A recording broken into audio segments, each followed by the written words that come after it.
عمري في حياتي ما شفت إدارة متهورة زي إدارة الهلال السوداني.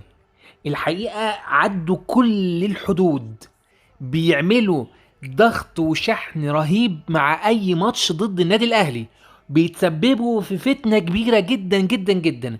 يعني هم طول عمرهم على مدار السنين الأهلي بيروح في السودان وبيبقى فيه مشاكل، وكلنا عارفين المشاكل، ومش أول مرة، وملهاش علاقة بأي حاجة بقى، لا ليها علاقة بابن الكاف المدلل ولا مش ابن الكاف المدلل. الكلام ده من زمان ومن بدري بيحصل كده، ومع الأهلي بالذات.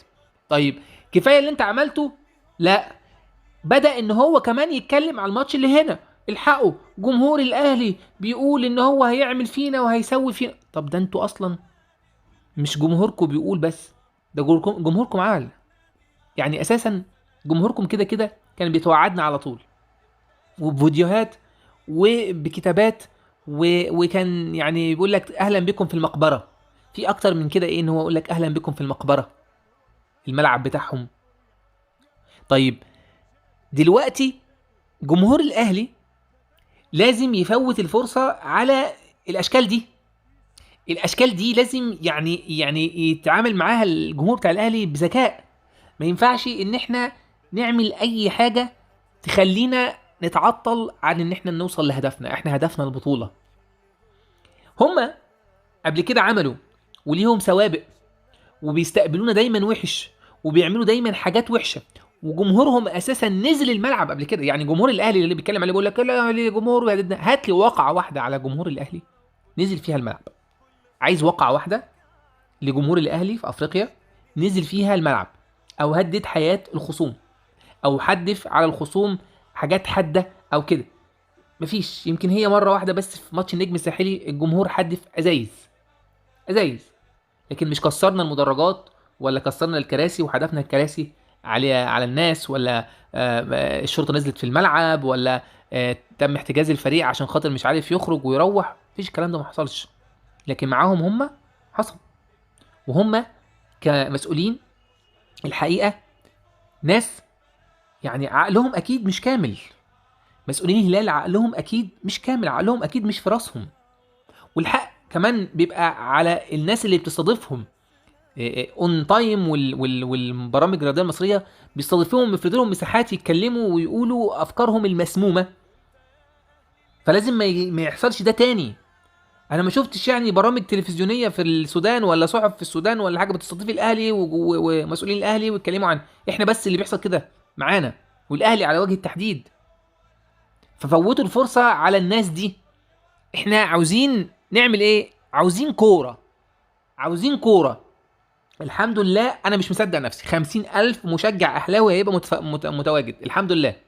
حاجه حاجه خياليه، حاجه خياليه. مش ممكن. احنا بقالنا كتير ما شفناش 50,000 دي في الاستاد. بتكلم على الاهلي، بقالنا كتير قوي ما شفناهاش. يمكن تقريبا من اخر حاجه ماتش صن داونز اللي هو بتاع خمسة. صن داونز اللي هو 1-0 كان في برج العرب. لكن غير كده انا بقالي كتير ما شفتش 50,000 متفرج اهلاوي.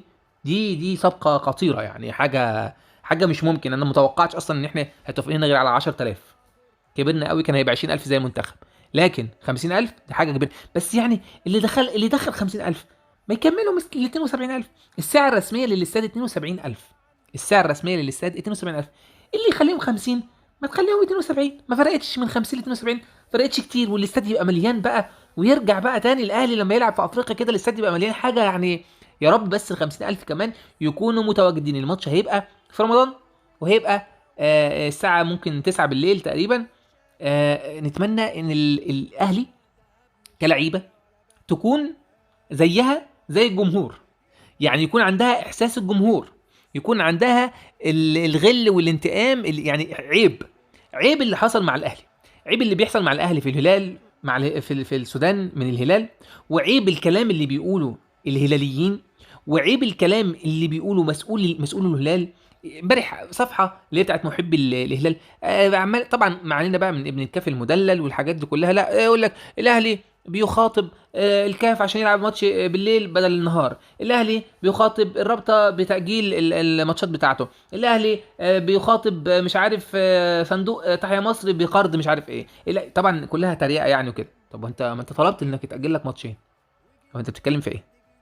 هو بيقول طبعا الاهلي كده خايف من الهلال. هو انت مش طالب انك تاجل لك ماتشين؟ انت كده مش خايف من الاهلي؟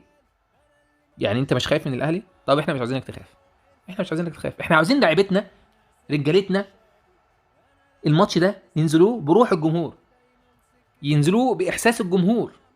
وده الفريق ده بيتريق عليكم. لازم سيد عبد الحفيظ، ولازم مش هقول كولر لان كولر ممكن اصلا الكلام ده مش في دماغه وهو بيشتغل بالشغل بقى بتاع السويسريين، لكن سيد عبد الحفيظ لازم يجيب التصريحات دي، يجيب المانشيتات دي، حطها لهم في غرفه خلع الملابس. اقروا بيتقال عليكم ايه، اقروا بيتقال عليكم ايه، عشان تنزلوا تخلونا نرد على الناس دي ونرد على الاشكال دي. الناس انا مش يعني مش عايز انا الواحد بيتكلم على العرب مش بيحب يخلق اي مشكله ما بين بلد وبلد، لان كلنا في الاصل واحد. ومش عايز اعمم عشان التعميم بيبقى غباء، لكن اللي بنشوفه من بعض الهلاليين ومن بعض السودانيين في تهور شخصياتهم فيها تهور، اندفاع وتهور، عندهمش حكمه ابدا ابدا، حاجه مستفزه للغايه. بتسمعوني لحد هنا، بشكركم، كل سنه وانتم طيبين، السلام عليكم ورحمه الله وبركاته.